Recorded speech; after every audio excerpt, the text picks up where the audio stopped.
E era uma brincadeira que a gente fazia. Essa música é linda. Eu não sei se eu vou lembrar. Às vezes na calada da noite eu fico imaginando nós dois, você deitado ali do meu lado, viajando, e eu com uma larica depois. Porque você me come e some. Não, eu esqueci a letra, meu bem. Vamos fazer o final só? Tô me sentindo muito estranho. Sozinho. Sozinho não, é que é a versão. É essa. Quando a gente gosta, é claro que a gente chupa.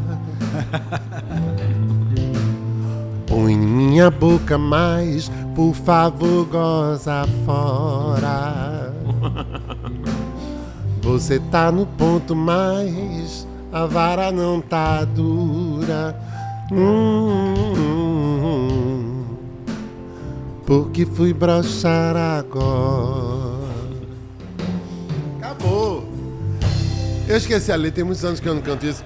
Era uma versão, a gente fazia só No versão. espetáculo? O espetáculo chamava Subversões. Subversões, a gente fez aqui na Bahia, inclusive. Não foi um grande sucesso, não, aqui, mas a gente teve aqui no Teatro Aquibeu. E esse trabalho que a gente fazia, ele era diversão mesmo. Sim. Ele era uma diversão pra gente. O nome é maravilhoso, é versão, que é diversão, que é porque, na verdade, subversão. eram paródias que a gente fazia, né? A gente fazia paródia. Quando a gente começou a fazer, parodiávamos letras de músicas que a gente queria falar. E procurávamos assuntos que a gente queria falar através dessas músicas. Necessariamente as músicas elas não tinham a ver com... A letra não precisava estar encaixada. Às vezes era pela sonoridade da palavra. Entendi. Por exemplo, a gente cantava... agora que me lembrei agora. Toda Menina Baiana, do Gil, que a gente amava. A Luísa fez uma versão que era Toda Menina Baranga. Entendeu? Tinha uma brincadeira... Né, tinha outra que a gente fazia, que essa era célebre, que era o Amor e o Poder, da Rosana, que era uma letra totalmente maravilhosa, absurda. Um sucesso estrondoso. Né? Na época, ela cantava fazendo uma coisa assim, né? Era isso. Assim, né? Como uma deusa, né?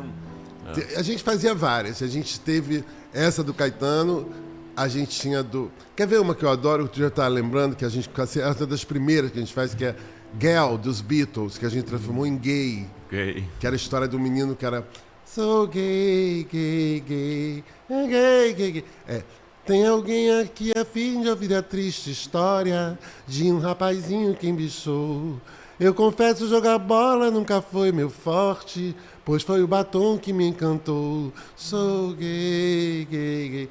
Era pela sonoridade. Girl, girl, girl, gay, gay, gay. E aí a gente fazia essas versões. Acho que ficou meio solta aqui do Caetano, porque no contexto era uma brincadeira. Primeiro que era uma brincadeira com o próprio Caetano que a gente fazia. E agora vou lembrando de várias. Tô lembrando Pizzaria Guanabara. Você conhece a música de o compositor Caetano Veloso, cantando a minha versão. Sim. O Estrangeiro. O Estrangeiro é lindo isso. No Rio de Janeiro... Cold leve estrada da luz na noite dela e eu, né? A brincadeira que a gente fazia. Nessa época existia no Rio, você deve lembrar, Pizzaria Guanabara. Sim. E a música do Caetano fala sobre a Baía de Guanabara. A Baía de Guanabara. Parecia uma boca banguela. Não existe mais. Eu não sabia. Eu já fui muito. Amor. A Pizzaria Guanabara não existe. Mas na época, a Pizzaria Guanabara, provavelmente o meu amigo deve ter andado por lá, a gente deve ter se encontrado por aí, que era o lugar que a gente ia no Rio. A Pizzaria Guanabara, o Baixo Leblon. Também conheço. Então, que era o lugar que a gente andava, né? O point dos artistas, dos malucos, das bichas, todo mundo ia pra lá. Pro Baixo Leblon. Aí a gente pega uma música do Caetano, que é essa, O Estrangeiro, e faz assim, ó. Eu não vou lembrar o dele, mas a gente é assim, ó. O compositor Caetano Veloso detestou a pizza da Pizzaria Guanabara. A atriz Regina Casé pediu um pedaço pra ele.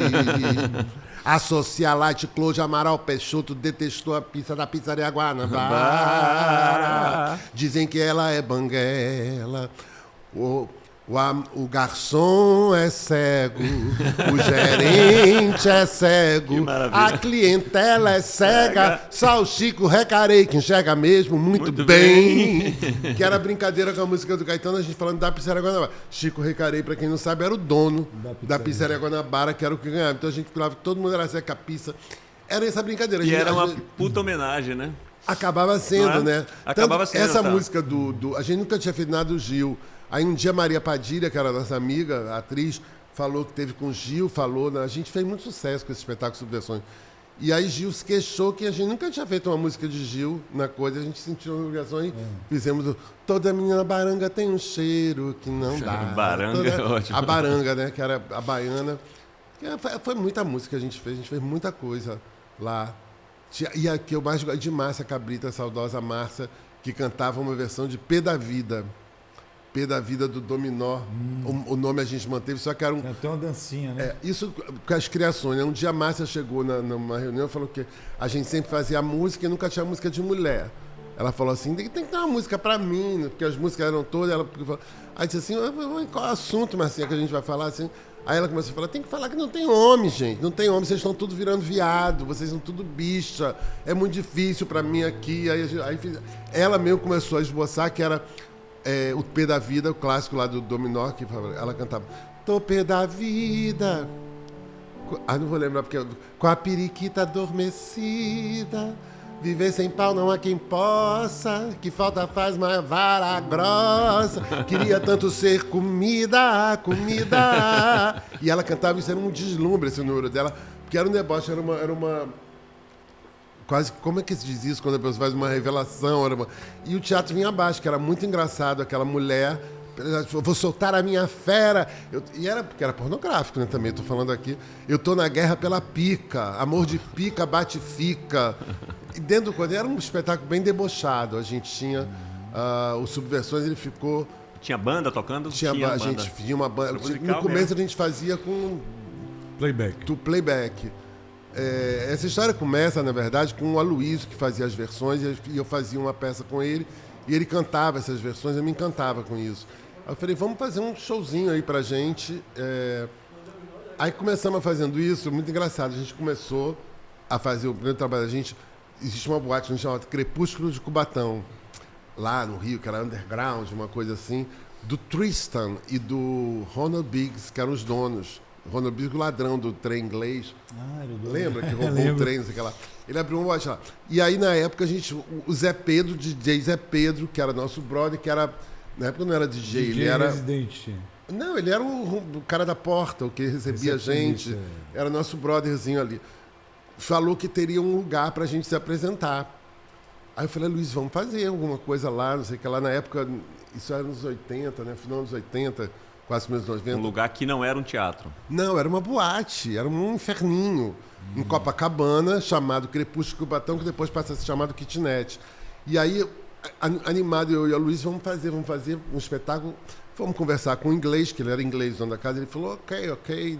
E deu horário pra gente, terças e quartas, 2 da manhã. Nossa Senhora. Era o horário da nossa apresentação. Só bagaceira. Eu falei, quem vai ver a gente 2 da manhã, Luiz? Na primeira semana até que foi minha mãe foi a mãe da Luiz, uns amigos foram lá, a gente conseguiu. Nossa semana já não era ninguém, né? E eu tô contando isso para contar como é que nasce. Mas também a gente não fez pra gente, fez pra gente se divertir. Sim. A gente queria tomar uns drinks lá na boate, depois ficar dançando até mais tarde.